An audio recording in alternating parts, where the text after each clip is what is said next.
What is cracking, fam? Good to see you on this Friday. Luke wants a long one so he can get all that tattooing done. We'll try to make it as long as possible for you, my guy. So what we're going to do today, as everyone starts to kind of trickle in, is we are going to essentially focus on the matchup this Sunday against the Seattle Seahawks, look a little bit back at what they did against the Vikings, things of that nature, see all that good stuff, and we'll take it from there. So in that same light, starting with the Seattle Seahawks injury report that has been released. They have confirmed that Rashad Penny calf will be out. They have also confirmed that tackle Brandon Shell should be out. And as I look through the depth chart, Brandon Shell happens to be their starting right tackle. I find that very interesting, and I'll tell you why. What's up, guys? Get in here. How are we doing today? First of all, before we get into the big meat of the discussion, how is the faithful doing on this faithful Friday? Good to see you, James, Jason, Luke, my guys. Welcome on in. How are we doing today? What's the vibe today? Are we feeling good about this week's matchup against Seattle? Are we a little nervous? How are we feeling? Jason's feeling good. Love to see it. Love to see it. What's up, Bebop? Beep-beep-dap bop boop bop Jones? Yes. Cautious optimism. Let's go. I can accept that. What is up, Moses from Fresno? We see you. We you out. Jason wants to see Trent Cannon play. I see it. Matthew's doing amazing. Hype for Sunday. Gotta love it. Ego wants that dub. I want that dub too, man. I want that dub too. James feeling good. Let's go. We see my guy Roman here. We see you. What's up, Bryant? Yeah, I was in that presser. I was in the chat of the presser. Going back to this, we'll talk about the presser real quick before we move on. Trent Cannon got some vote of confidence from Kyle Shanahan. Obviously, Trent Cannon has been a special teams spark for the 49ers up until this point. Obviously, we saw what he did against the Green Bay Packers. Really was a huge spark to really get this offense moving in the right direction. Really sparked the offense's first scoring drive of the game. If the 49ers don't score before halftime against the Packers, it would have been a lot worse off game, in my opinion. But Trent Cannon is really, really making his presence felt. And I love that you said this, Jason. Reminds Jason and I as well of how Mostert started on special teams. I actually just made a post about an hour ago, basically because Trent Cannon had the fastest special teams ball carry, or was the fastest special team ball carrier out of anyone in the league. On that run, he hit 21.7 miles an hour. So Trent Cannon was moving, and he beat out guys like Braxton Berrios, Devin Duvernay, Khalil Herbert, who's one of my guys from this past draft season out of Virginia Tech, Jamal Agnew as well. So Trent Cannon's got the straight line speed. So absolutely, and part of the post that I made on Instagram was the correlation between how Raheem Mostert got started on special teams and how he was able to translate those opportunities that he had on special teams and was able to essentially transition that into being a starting running back in the NFL. So I like Trent Cannon. I'm liking where he's at right now.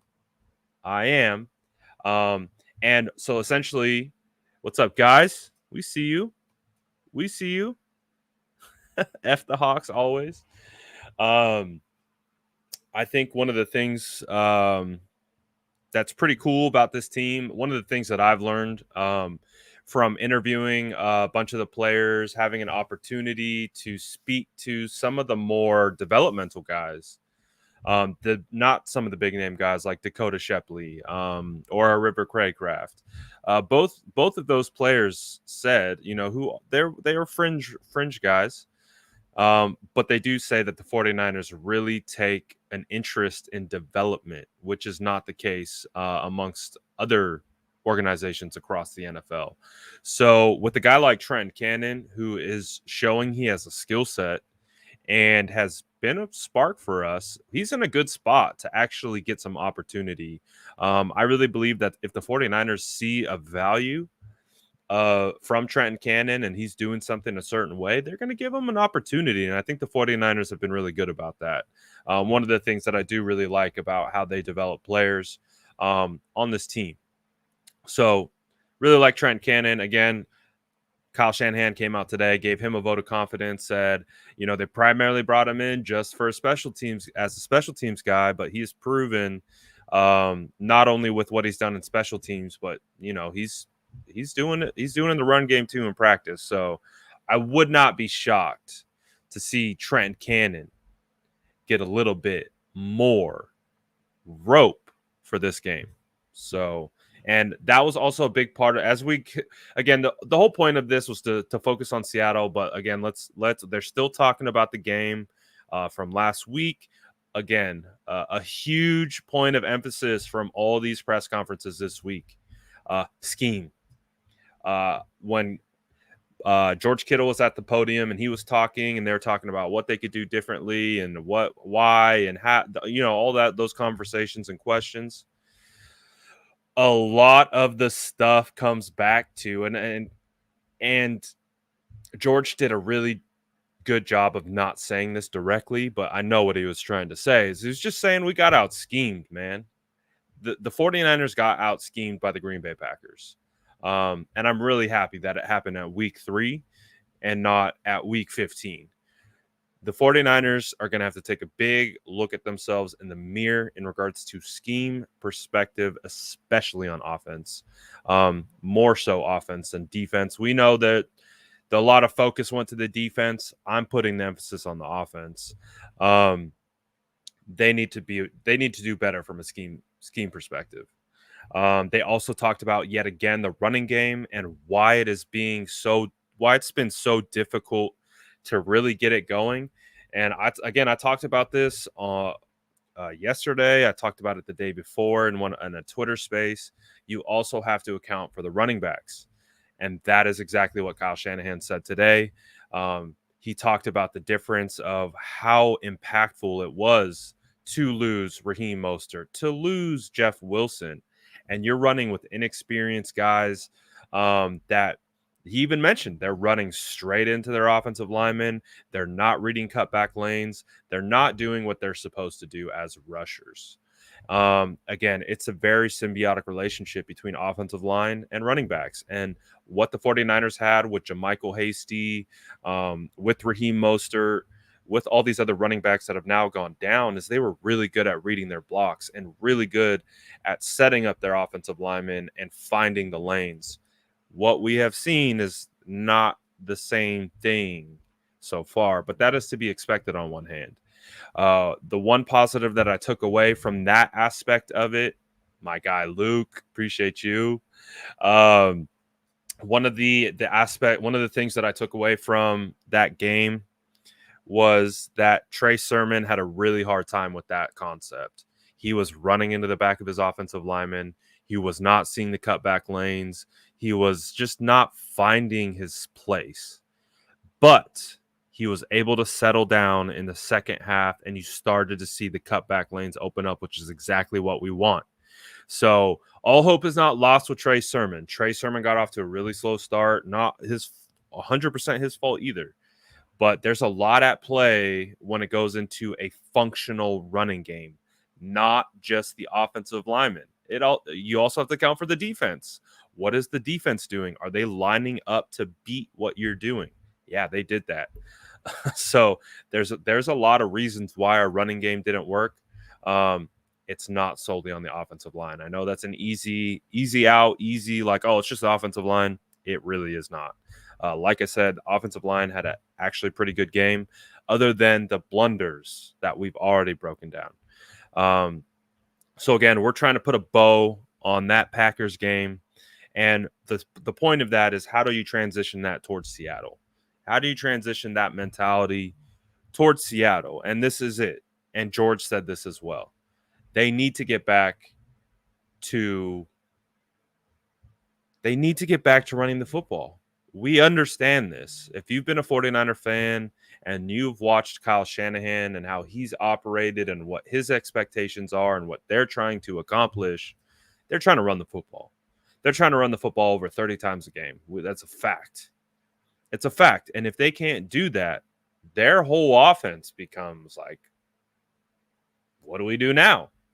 So that's what we saw in the first half. They couldn't run the football. They didn't know what to do. They weren't able to sustain drives by picking up third downs. They just were out of sorts. So it all starts up front with the offensive line, but then it trickles down to the running backs doing their job. It trickles down to the head coach calling the right plays against the right formations, something that wasn't done very well last week.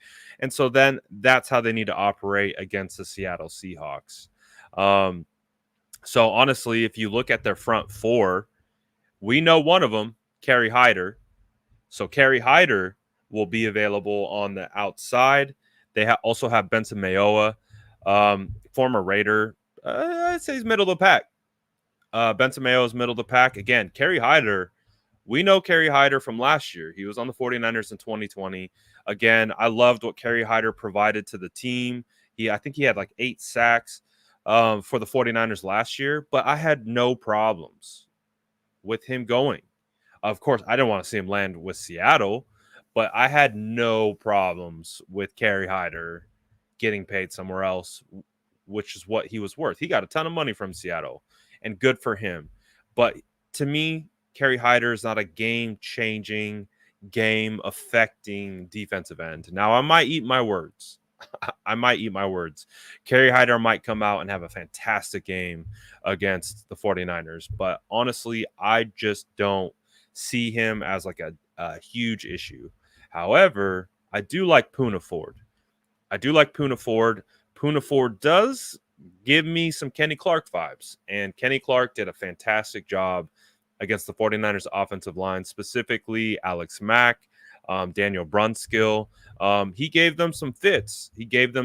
So I think it was a great test for the interior offensive line as they start to transition towards the Seattle Seahawks. They're going to be ready for Poona Ford. I would say Poona Ford is actually kind of a step down from Kenny Clark. Kenny Clark is legit. So that's at least a good sign. Is like, again, it doesn't mean Poona can't come out and perform. That's not what I'm saying. But also Poona Ford is a bit of a step down. And then Al Woods, I'm going to be perfectly honest with you. I don't even know who Al Woods is. He's an interior defensive tackle for Seattle. So again, what we're focusing on right now as we start to look at our preview of 49ers versus Seattle is essentially trench play. Of course, you know where it starts. You guys know where I'm starting with this. We're starting in the trenches. So when we look at these trenches, and we can look at this together, just so you're not having to look at my ugly mug. So this is the unofficial depth chart. Of course, they have a Starbucks sponsor. Slight shot at Seattle. But again, what we're focusing on right now is we're focusing on defensive line versus offensive line. So one of the things that we saw again, Kenny Clark have a good day. Kenny Clark had a pretty phenomenal day against the 49ers. So that's what they're going to be keying on. And I think Poona Ford, like I said, is a bit of a step down and all of that. Jason asks, is it me or does it seem like Mike McGlinchey is the same as last season? If Mike McGlinchey was playing the same as last season, you would have heard his name nonstop on Twitter for the last 3 weeks. The fact that you haven't heard his name on Twitter for the last 3 weeks tells you exactly how Mike McGlinchey is playing. Mike McGlinchey is playing much, much better than he did in 2020. I would say he had a little bit of a technical regression against the Green Bay Packers, but for the most part, McGlinchey's been phenomenal. He's really attacked the issues of that we saw on tape in regards to his technique. He's fixed them. Again, like I keep saying, is he's in the progress. So he's going to have really good technical days, and he will have step backs in regards to his technical days, just like you guys would. If you're learning something new, you're going to go out and you're going to go perform it really well. But then there are going to be other days as you're still getting in the groove of it where you're going to take a step back and it might not be the level that you want to be at. Same goes as Mike McGlinchey. This technique he's not at a Trent Williams level where Trent Williams is at an otherworldly level technical standpoint. Mike McGlinchey, though, has been diligent. He's attacked the issues and he has gotten better. And so with Mike McGlinchey, he's done a phenomenal job, honestly. He really, really has. Yeah, I mean, Jason, I think this is one of the first times I've seen you around here. I'm not really sure. We've broken down Mike McGlinchey 3 weeks in a row. Trust me when I say this. Mike McGlinchey is nowhere close to regressing. Trust me. Like I said, against the Packers, he might have had a little technical step back, like he looked a little jittery.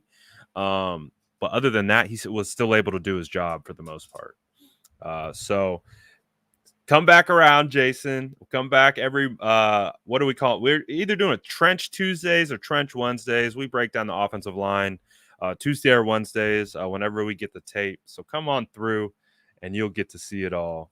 Oh, let's go, my guy. We appreciate you big time. Rashad, my boy. We see you. So in regards to the offensive line, again, let's wrap a bow on O-line versus D-line for the 49ers. I like this matchup. I think this is a get-back game. Again, the perceived issues around the offensive line, they're not what they're made to be at all. I'll say that firmly. I'll stick out my chest. I'll take that heat. If you don't agree with me, that's okay. But I think, as you guys know, if you follow the channel, you know I do the work to make sure that I'm not speaking out of turn. So I really think this is a really good opportunity for the 49ers offensive line, and a really good opportunity for the run game to get reestablished. I think this is it. This is where they have to do it. They have to do it at home against Seattle. If we take a look at some of the linebackers, you have Darrell Taylor, Bobby Wagner, Jordan Brooks. Jordan Brooks is a rookie. Bobby Wagner's veteran. He has been, like, ever since Willis retired, I would say Bobby Wagner took over as the best linebacker in the NFL. But, he's getting older. He's getting long in the tooth, as they say. I totally forgot we have Chris Thompson, too. That's hilarious. I totally forgot we have Chris Thompson. That's hilarious. I totally forgot about that, too. Yeah, he is. He's on our practice squad. But in regards to the 4-3 alignment that they run, the four down defensive linemen, 3 linebackers, typically how they orient their defense, I think that fits perfectly with what we want to try to do. Hitting outside zone, inside zone, I think it's perfect. I think the 4-3 works really well against what we want to accomplish. And honestly, I like the matchup, at least from personnel standpoint. So from a personnel standpoint, I like it. Bobby Wagner, he's very cerebral. He's going to get his guys in the right position. But at the end of the day, I think Bobby he's on the back half of his career. All respect to Bobby, though. Bobby, I was a huge fan of Bobby Wagner coming out of Utah State. 3rd round gem. Are you kidding me? I saw it coming from a mile away. So I'm not surprised. This is where it gets real fun, I think. This is where it gets really fun. is going to be the matchup between wide receivers and defensive backs. You have DJ Reed. We all know who DJ Reed is, former 49er draft pick. Of course, the story goes he was injured. 49ers thought they could release him and have him revert back to the practice squad. Seattle said, nope, you know what we do. Swoop DJ Reed. So now DJ Reed is their starting cornerback. Like, not second string cornerback, not nickel cornerback. DJ Reed is their starting cornerback. And I'll be honest, man. I like DJ Reed. I do. But he's not a starting cornerback in this league. Like, he's not.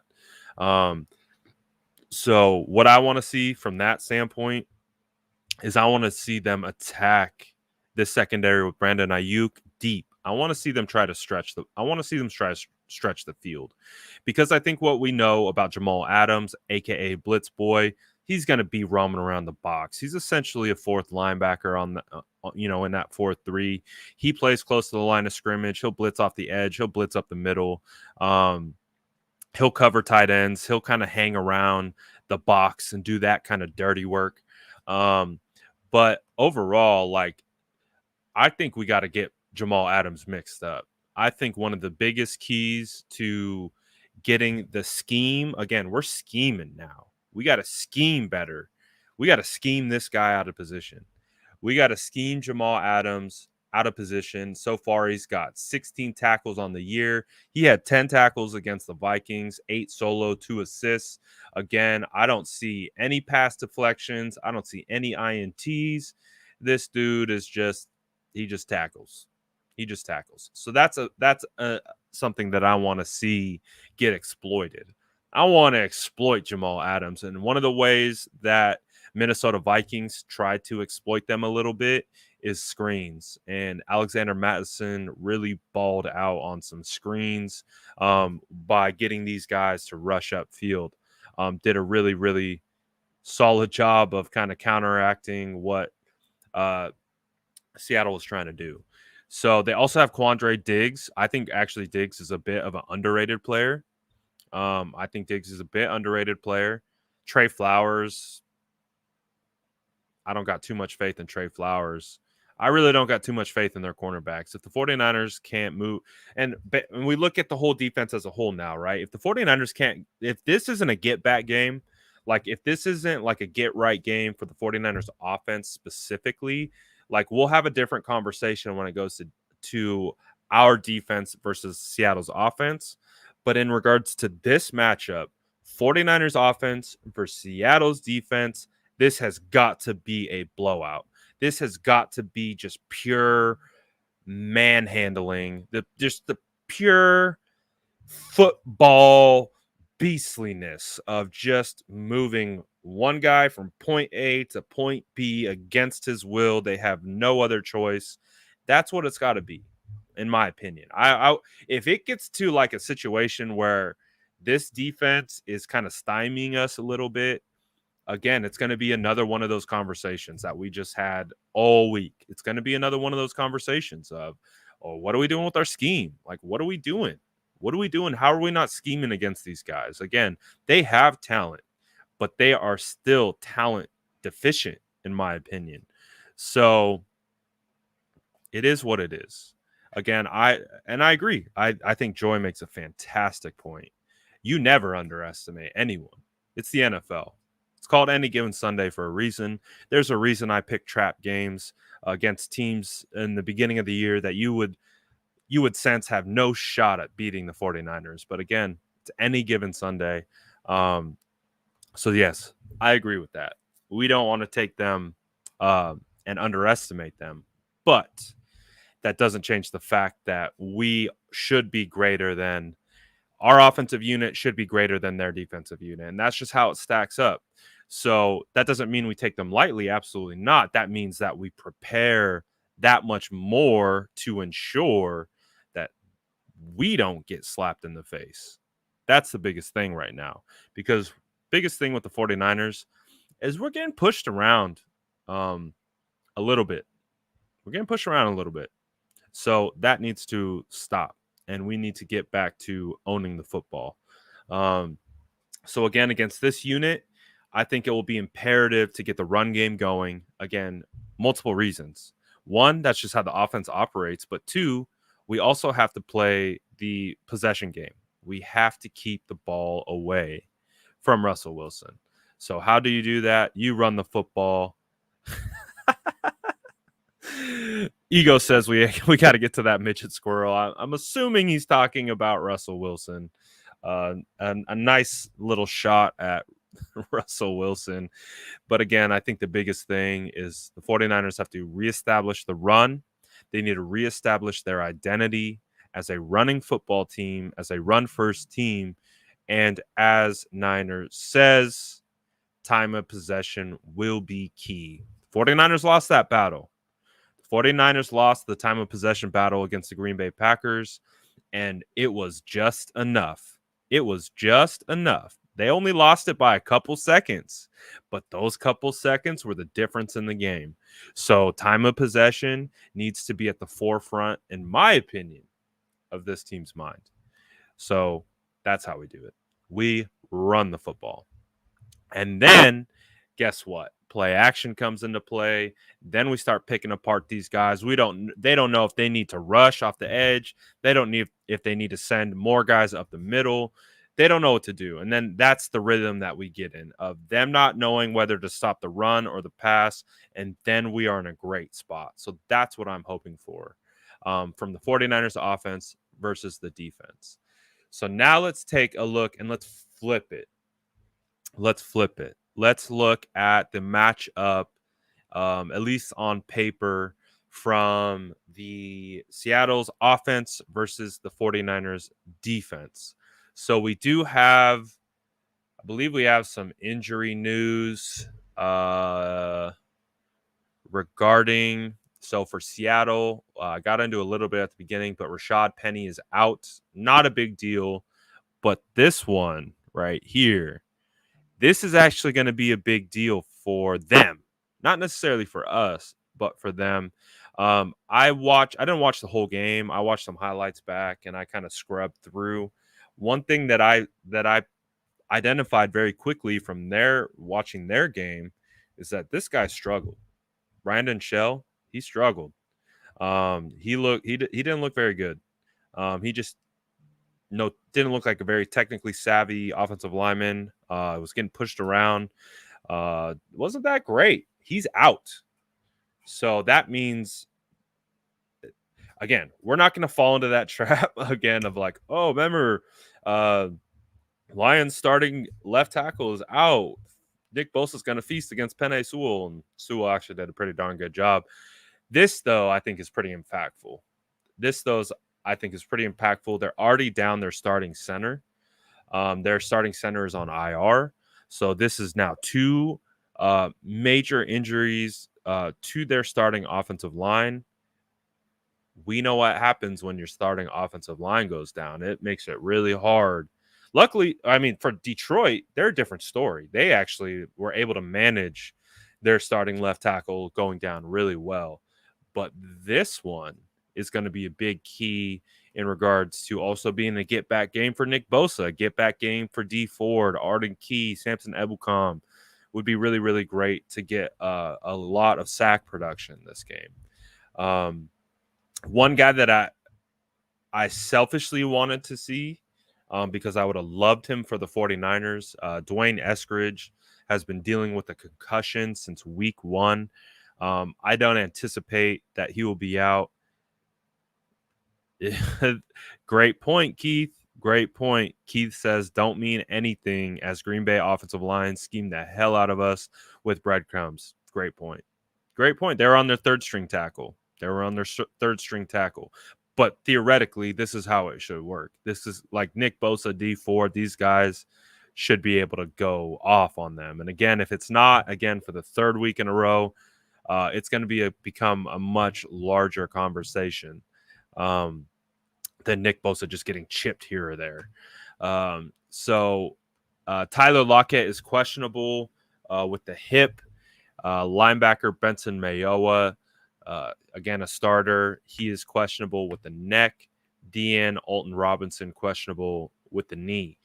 Obviously, the biggest name on here, in my opinion, is Tyler Lockett. I think he'll be a wide receiver that gives us a lot of fits if he does play. Hopefully he doesn't. But if he does, I hope that this team will be ready.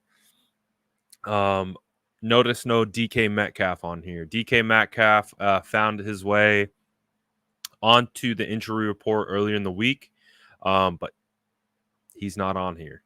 So DK Metcalf will play and has confirmed he will be ready to go. So get your popcorn ready, guys, because it's going to be DK Metcalf versus Jimmy Ward, 2.0, 3.0, 4.0, however many times they've already played together. Can't wait. This is the injury report for the 49ers. We already know K'Waun Williams is out. Josh Norman is trending towards being out. So, again, if the 49ers can get a little help with Tyler Lockett being out, that would be cool. But, again, it is what it is. We're down 2 starting cornerbacks right now. And then we're down the backup to the starting cornerback. So we are getting tested early with that. Questionable Elijah Mitchell. Elijah Mitchell has participated this week in practice, but he is wearing the new blue non-contact jersey, same as Javon Kinlaw, knee, blue non-contact jersey all throughout practice. Hopefully those two come back. George Kittle, I watched his press conference. Against this today. He didn't seem very confident. George Kittle didn't seem very confident about his ability to potentially be on the field. So we'll see. Again, you can never rule George out. George is a different animal. But however, take it for what you will. His body language and the way he was very non-committal. So take it for, like I said, take it for what you will. We'll see if that has any impact on the game or if it does not. Good call, Keith.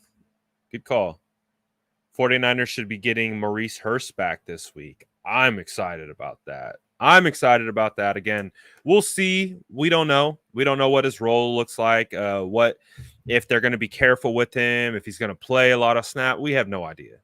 We have no clue what the usage is going to look like, what their plans are for him. But hopefully it'll be all right. I would love to see Mo Hurst wreck shop against these guys. And yes, if George Kittle can't go, we're very excited about Ross Dwelly. Peanut butter Dwelly time. Ross the boss definitely ain't no slouch. He is a legit tight end. He doesn't have that gear, that speed, that our guy has, George Kittle.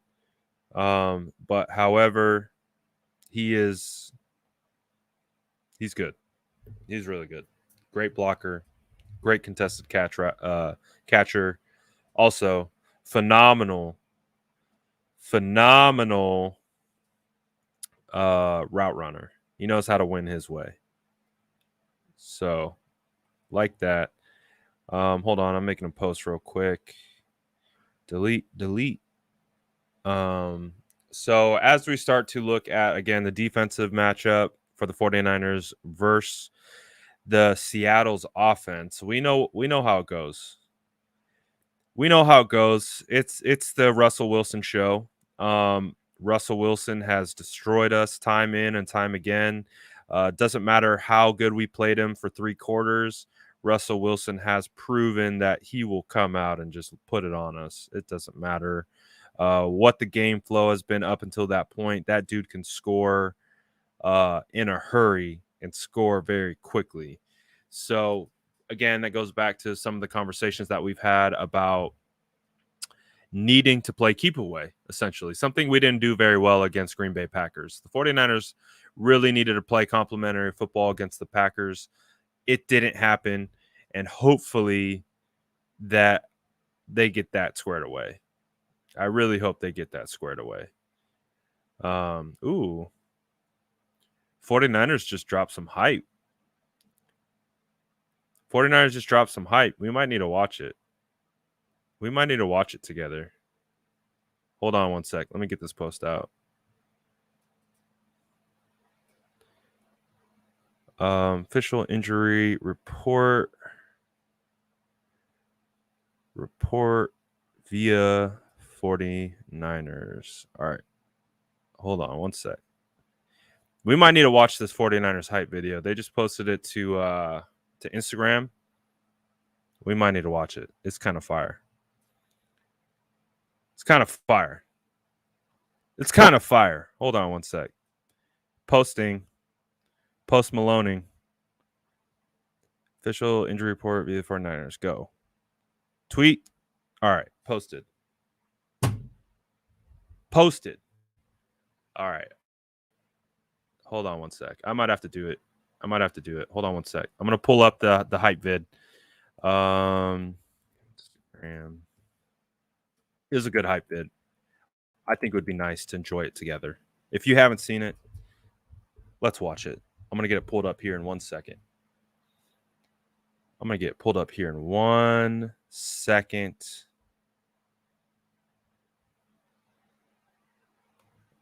And we'll enjoy the 49ers hype together. We will enjoy the 49ers hype together.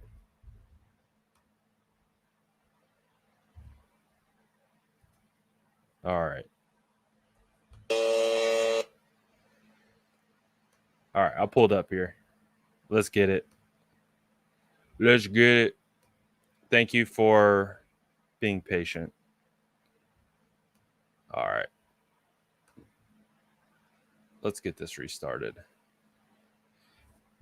Let's make sure everyone can hear it. And, restart again. I just want to watch the hype together. Let's watch the hype.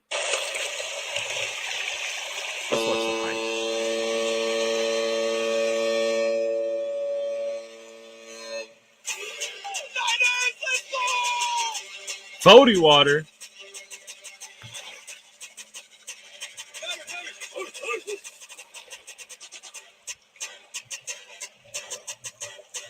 The more rowdy the fans are, the better.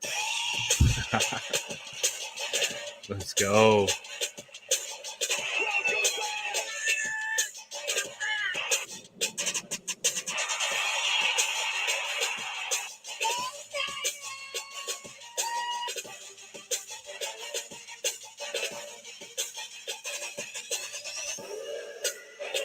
Let's go.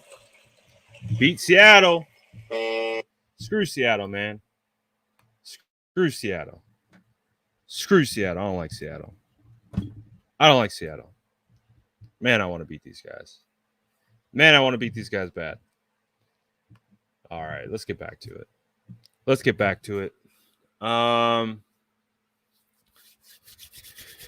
All right. So again, what we're looking at is their offense and how it matches up to the 49ers. We know that their starting right tackle will be out.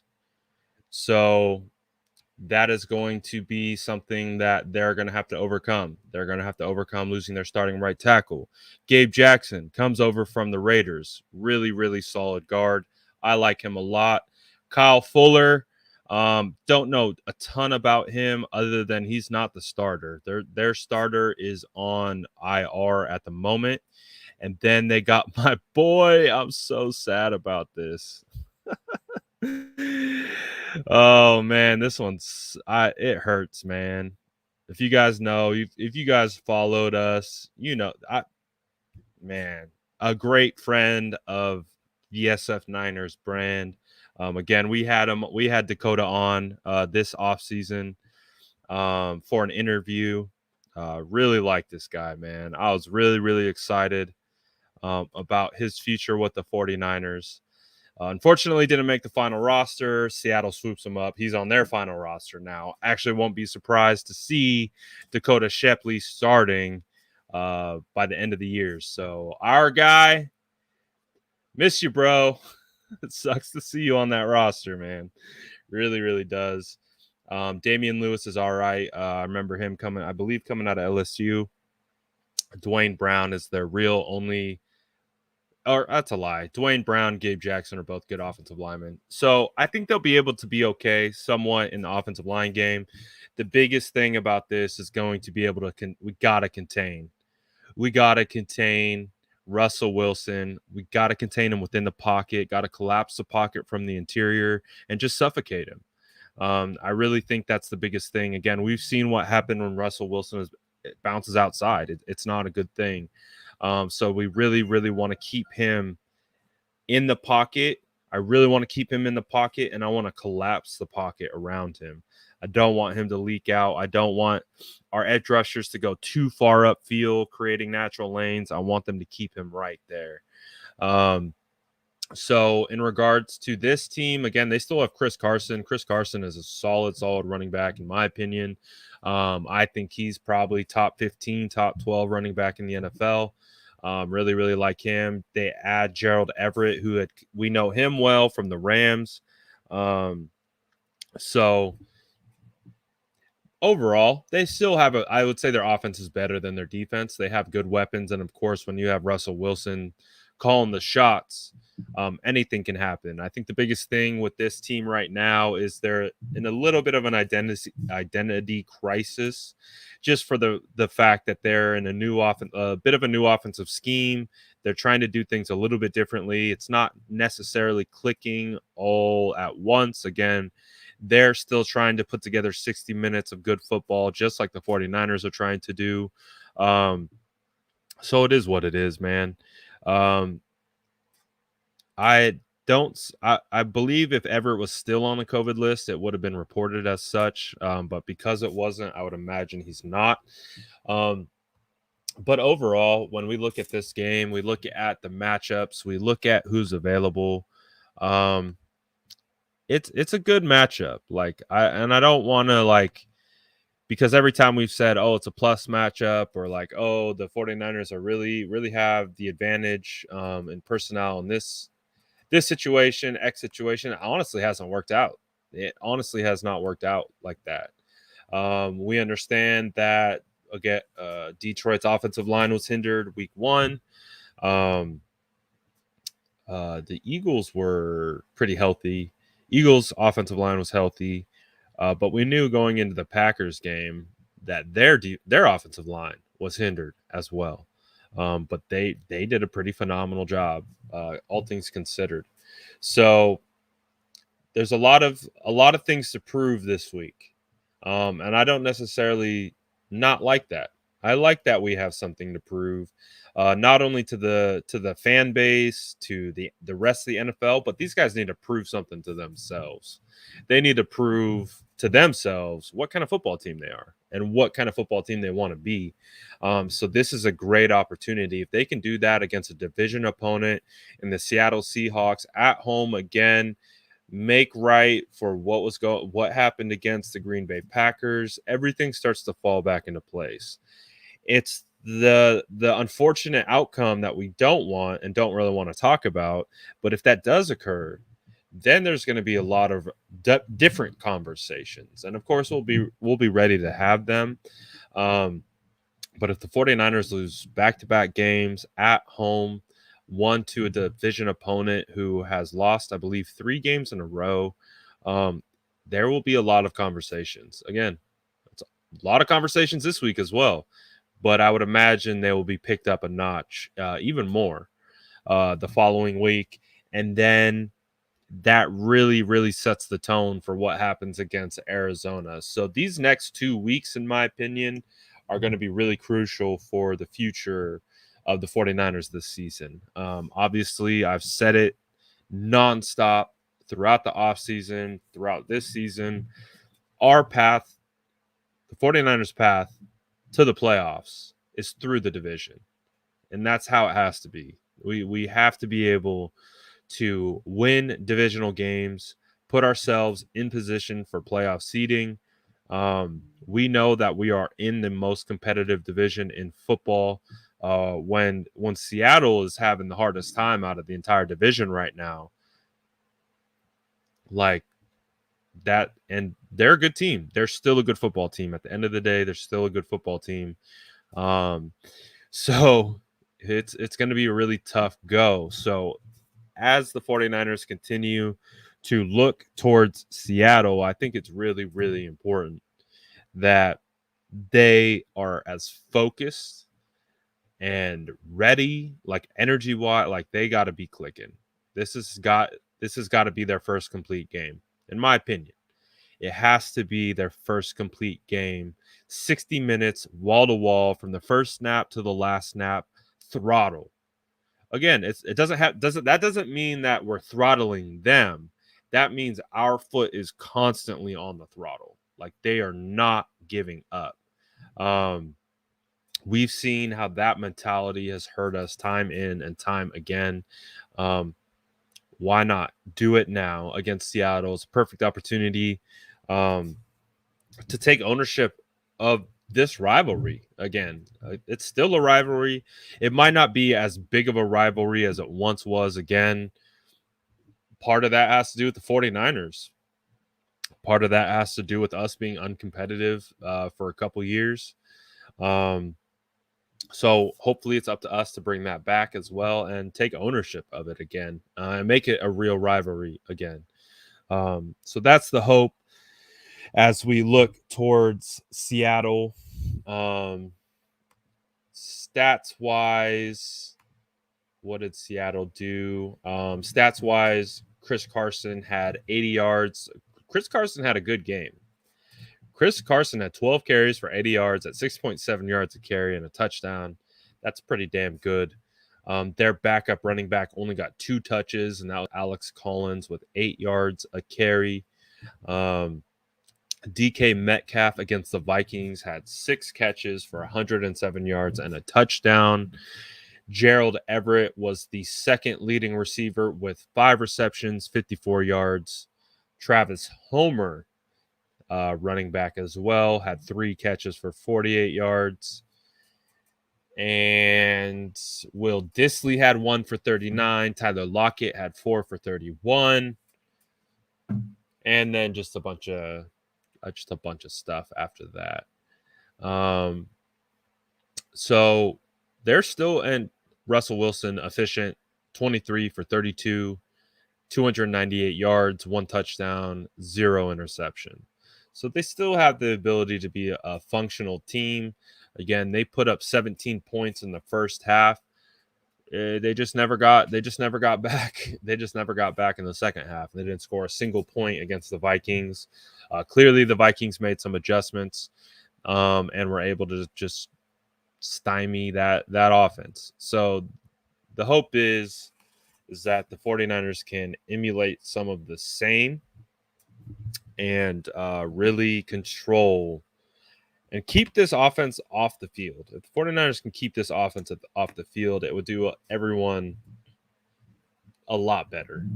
So that's the biggest. I think the key to victories at the end of the day are, 1, running the ball. Run the ball, and with running the ball comes owning time of possession. So I think those are the 2 key biggest factors to, 1, help your defense, help stop their offense. Again, you play complementary football, all 3 phases helping each other and working together. So you get the offense running the football, running it often. Kyle says 30 rushes a game. I want to see 35. I want to see 40. I want to get back to running the football. We need to put that on tape for the Cardinals. We need to do, like I said, do that for ourselves. So I think it would be a disservice to the football team if the 49ers don't come out and really, really try to establish the run. So that's what I got. Keys on defense. Get after the quarterback. Contain Russell Wilson within the pocket. That's it. Just contain him. Russell Wilson kills us when he escapes and creates. contain Russell Wilson, contain him in the pocket, use interior pressure to fluster him. It's really, really, really what I want. And then, of course, limit turnovers. I would like to see a very clean game from the 49ers. If they could, limit the turnovers to none, that would be fantastic. In regards to individual performances, would love to see Jimmy Garoppolo settle down a little bit sooner. I've been on record saying that I've been pretty pleased with Jimmy Garoppolo's performance from the last drive of the second half on, minus the fumble that he had. Again, he still had room for improvement in that second half, but I think he really just needs to come out firing. He needs to come out looking confident. You could see right off the jump, Jimmy Garoppolo did not feel confident in that pocket. And that wasn't at any fault to the offensive line. He just wasn't comfortable. And he almost threw an interception to start the game as a result. Like those are the kinds of things. You got to settle the nerves, settle them early, come out aggressive and on fire. That's really what I want to see out of Jimmy Garoppolo. Would love to see Elijah Mitchell come back, a 1-2 punch of Trey Sermon, Elijah Mitchell. Hell, even Trent Cannon. I think Trent Cannon deserves some carries.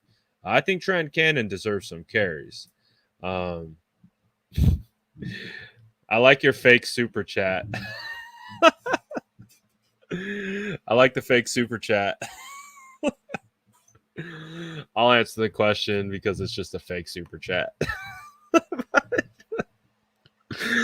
I like nice try. I like it though. I'll answer the question though. Nice try. Do you think Lance will play more than 5 snaps next game? I stopped trying to project Lance before the season. It's not worth any of our time because we don't know what Kyle's going to do. We have no idea. We have not a clue. I have no idea. Could there be a benefit of it? Absolutely. There could. But again, I don't know what Kyle wants at this time. I don't know what Kyle's trying to accomplish. I don't know. So in regards to the whole Lance situation, it's going to be a situation. I think it might be a drive-by-drive situation. I really think, again,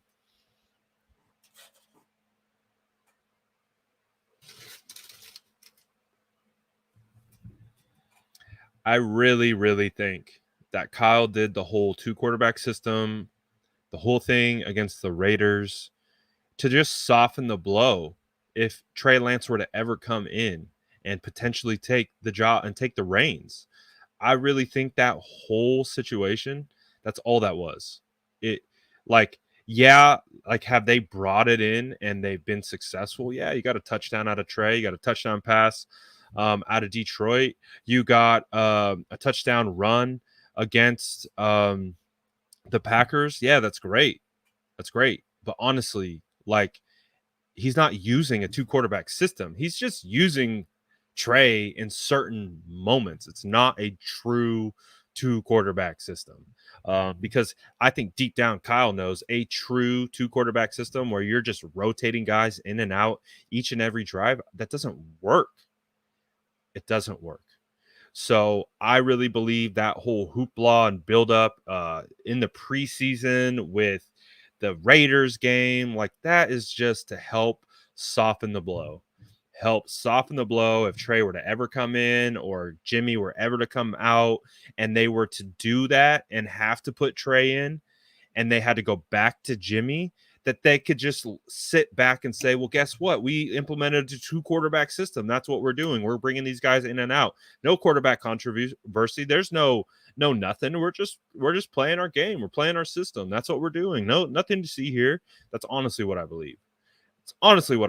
I believe it's just an optics thing. I believe it's another form of being able to buy more leash for Trey Lance, for Jimmy Garoppolo, keeping certain people at bay, keeping public perception at bay. Well, we still get to see Trey Lance score touchdowns. So that's good, I guess. But again, it's being perceived a certain way. It had to be packaged a certain way for us to receive it. And so, again, this thing never leaves me. has served me well. There we go. There we go. Appreciate it, man. Appreciate it. He got me with the fake one at first. We honored the fake super chat at first, but my guy came around and made it right.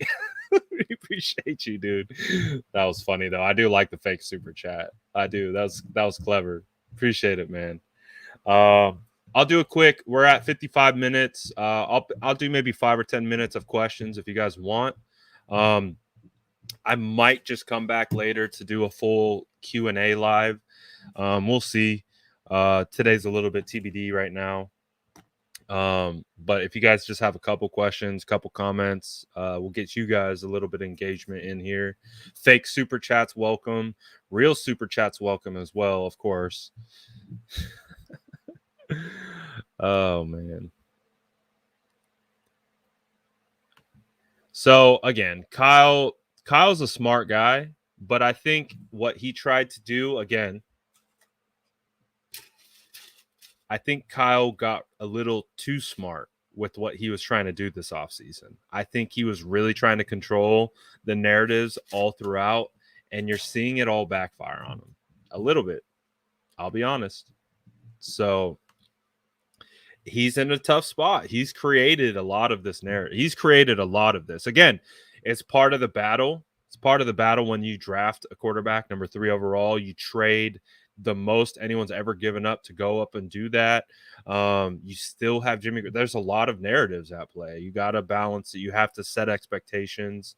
So it's a hard thing to juggle. But honestly, how it's been kind of went down, it's created a lot of questions as well. When will Kyle know who our RBs are tomorrow?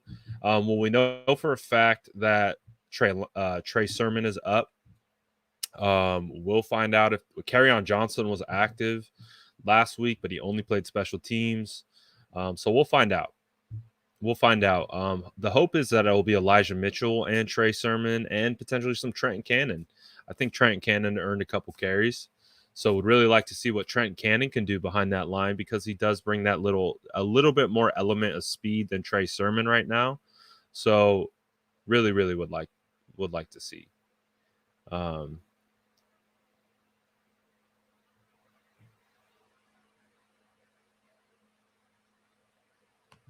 I don't know what this is. Brad, didn't you watch the press conferences? I probably have watched every press conference of Kyle Shanahan this whole year, which is more than any. I wouldn't be talking about you don't know if you actually watch. Well, part of the thing that anyone should know of when watching Kyle or listening to Kyle, why do you think I have this? Why do you think this exists? This is because of Kyle. This is because of Kyle. I listen to Kyle. Oh, trust me. I listen to Kyle. I know exactly what he's saying. I know what exactly is what he's saying. And part of the thing too is, again, people have a fundamental misunderstanding of how to interpret coach speak. One, never believe a general manager or a head coach when it comes to talking about players or player transaction. Never, ever do that. Guess what? You will get put in the wrong direction more often than not. You don't do that. You don't. So with Kyle, he is one of the biggest gamers when it comes to gaming the media. So he's playing games. He's planting seeds. He's intentional with what he says for a reason. It doesn't mean it's true. There's enough. They're not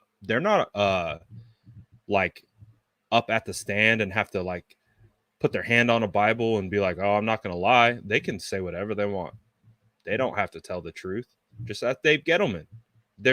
You just don't do that. And if you do that and you hold their word as gospel, then you're going to find yourself in the wrong spot a lot of times. So I've watched plenty of Kyle. Hopefully he'll be back. I got to see Jeff Wilson at training camp. He was moving around at training camp. He was doing some like jumping drills. He was doing some all kinds of other stuff. But I would again, he's I think on PUP. I really think I'm gonna go ahead and say this. I have no idea. No idea. Educated guess. Would love to see Jeff Wilson for the bye week. Get Jeff Wilson ready against the Colts. I think that would be a really good opportunity. Give him a couple more weeks to get ready. That's the hope. If we get Jeff Wilson after the bye week, I'll feel pretty good about that.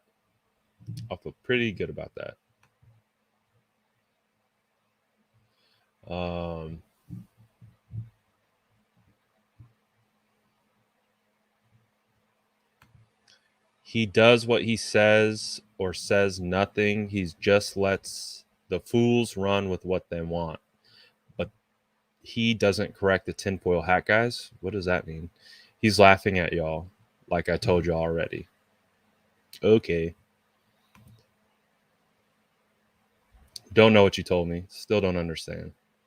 Still doesn't make sense to me, but it won't because you're not me. So you don't understand what I've watched. You don't understand my context. You don't understand anything. So keep telling me what I believe and think and all that good stuff. Please keep projecting onto me. Any potential trades I would like to see? I wouldn't mind seeing cornerback depth. I don't know enough about Cameron Dantzler. I know there's a lot of conversation around Cameron Dantzler. I honestly just haven't done the tape study. I know who he is. I know what he's capable of. I scouted him a little bit. I believe he came out of Minnesota. I might be wrong on that. But I would need to do a little bit more homework. It would be great to get maybe some cornerback depth in here that potentially would allow for future growth, not just a Band-Aid situation. So we'll see. Marlon Mack, I would like that trade. Marlon Mack got floated, is seeking a trade. Marlon Mack, I'm a big Marlon Mack guy. It was unfortunate what happened to him with the injury last year. But again, he's still 25 years old. You could probably get him for extremely cheap. You could get him likely for like a 2022 6-round pick swap. Like we get Marlon Mack for we get Marlon Mack in a 7th round pick and we send them a 6th-round pick. Like I think we could honestly get something like that cheap for Marlon Mack. I like Marlon Mack as a runner. I think he's a really good quality one-cut runner. He's just kind of buried right now. He's buried behind Jonathan Taylor, Naheem Hines. They have another solid depth running back in Wilkins. So I just really think like you could get him for cheap. Again, he's on a 1-year deal. He does not have a high cap hit. And he provides again, it's a bit sketchy adding an injured running back with injury history like he has to an already depleted room. But again, it's a low risk, high reward type trade. If you're trading for Marlon Mack, you're really trading for a high, like he has a high potential. I believe that. I believe he has a high potential to do well. So I wouldn't be opposed to that. And like I said, I think you could get him for really, really cheap. This one I couldn't see happening. I couldn't see New York doing it. I couldn't see him doing it. Dave Gettleman, this is Dave Gettleman's last year, dude. I don't see how Dave Gettleman survives this year. And if I'm ownership, I'm probably not letting him trade my young pieces before we let his ass go. So I don't imagine Dave Gettleman's going to be sticking around New York. I don't know if they're going to be going into full fire sale mode, but they need a lot of changes over there. I don't know if the 49ers would be interested in paying what it would take, likely to get Saquon, who is still kind of coming back. He's not fully back yet. So it would be the idea of Saquon would be great. But the injury history combined with the likely cost, it makes it a bit cost prohibitive at that point where they're probably not going to pull that trigger.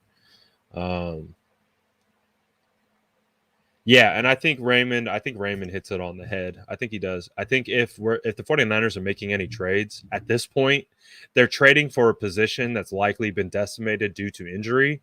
So to the point, maybe we don't draft someone who's had a serious or trade for someone who's had a serious injury, which again is my concern with Marlon Mack. But again, I think you could get Marlon Mack for so cheap. I think you could get him for so cheap that it would be okay. The risk reward would be there. But it's if you are like, say you wanted to get a Saquon, well, that's going to cost you a lot. It's going to cost you a lot, and I don't think it's worth that. I don't think it's worth that, honestly.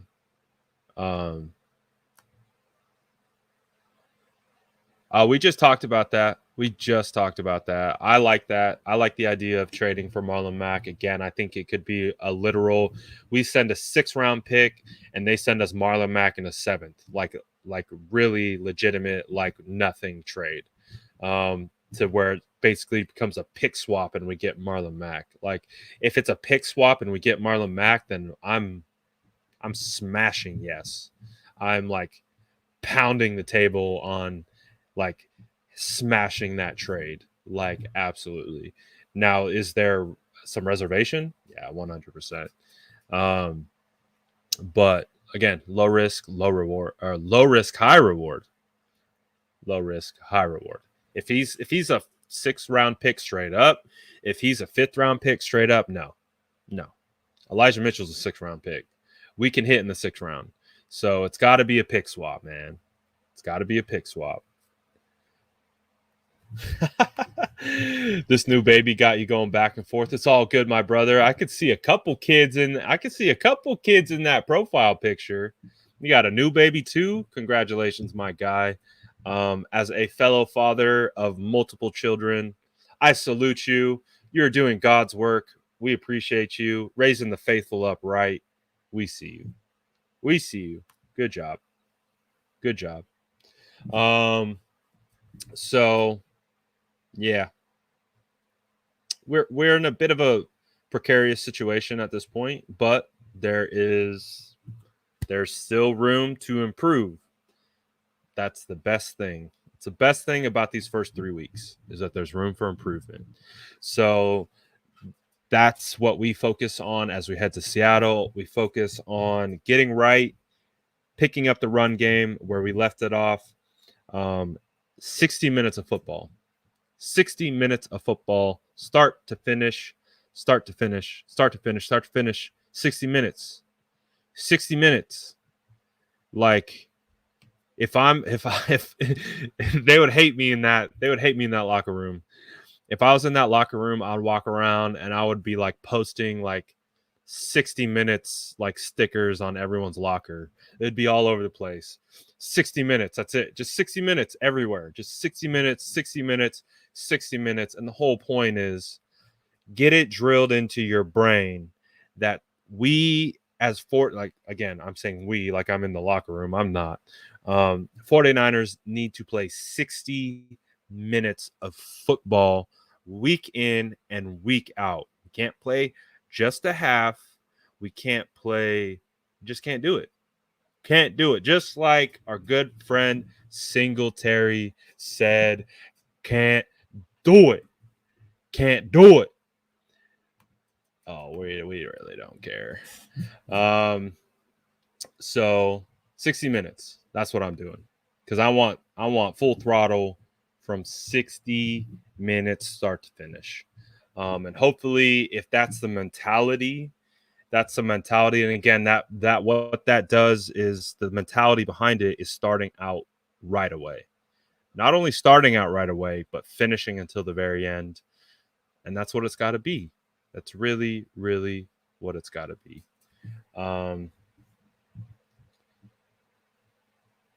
It is what it is. So let's do that. We'll end it there.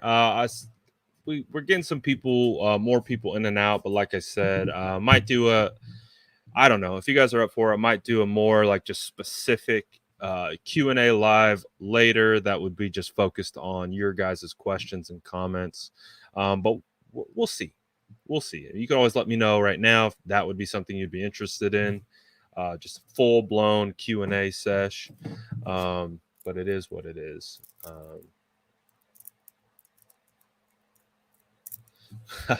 Texans CFM's telling him his name slips my mind, which is the guy who's talking all kinds of nonsense in the chat earlier. But that dude obviously doesn't understand. It's okay. Not everyone understands the same way, and we don't fault them. It's when people try to project what I understand onto me is what I don't like. Tinfoil hat season is real. Kyle lies through his teeth. Facts. Every time he speaks, you have to try to decode what he's saying. Yeah, you do. 100%. It's not our first rodeo. And that's okay. I've always said this too. I've always said this. If I was a coach, if I was a head coach, if I was a general manager, I would be lying through my teeth. I would be lying through my teeth. I would be the king of smoke and mirrors. I would be the king of smoke and mirrors. Look over here while we do this. Like, again, same exact thing. Kyle tried to hide Dakota Shepley on the third string offensive line all season. He tried. He really tried. Didn't elevate our guy. I know why they weren't elevating him to the second string, because exactly they didn't want him to get poached. So again, I'm watching all practice. Like, I'm watching Dakota Shepley have a better practice day in and day out than the guy in front of him. And I didn't understand. I was like, why isn't Kyle elevating this guy? It's like, why isn't he put him with the second string? This guy's clearly better and a good offensive lineman. And again, didn't do it. Gets cut, tries to get him to swing back around on the practice squad, and doesn't make it back around. So Kyle, and that's not a lie. That's not a lie at all. That's, again, the game within the game. He is a gamer. I talk about it all the time. Kyle Shanahan is a gamer, and he's trying to gain a leg up on any way he can. And if that's public perception, if that's narrative, he's going to do it, and he has done it. Done it time and time again. He's an absolute gamer, and I would absolutely operate the same exact way if I was Kyle Shanahan. I would be king of smoke and mirrors. King of smoke and mirrors. Make you decipher what I mean. Try to make you do what he does. Again, have to break it down. Have to connect the dots. Have to listen to 4 different podcasts to understand what he really means. All that stuff. All that stuff. Name one lie. Again, tinfoil hat season isn't necessarily about lying. It's more about being truthful. And a lot of the conversations that were happening earlier in the year were about quarterback. Those apparently weren't real back then. Of course, we know they're real now. So it is what it is. Kyle is going to be Kyle, and that's how it works. So again, I appreciate everyone for hopping on. We'll think about doing another one here in a little bit. We'll see, but I appreciate everyone hopping on. Hopefully we will come back and we will whoop on Seattle, and we just get the train back on the tracks, get a victory against a hated division opponent, and we get it done and taken care of. And that's how we get this dub and go from there. So I appreciate everyone who has watched the show and contributed and gone forward as such. Kyle, I'm not making a dedicated episode for you. I'm sorry. If you want to go, I did a QB1 episode what was it? Right before the season. I did you can type it in, probably the SF Niners QB1. Go ahead, go back and watch it. I literally talked about the 8 months leading up until the beginning of the season, all the different twists and turns. If you want to understand my context and truly do, that episode is available to you. Go find it. I am not dedicating an entire episode to make you understand and project your thoughts onto me. I'm sorry. I'm not going to do that, but there are resources for you. So, like I said, the SF Niners QB1 episode, you will find it all. Enjoy your Friday, guys. Have a great afternoon. Let's get these dubbed this weekend.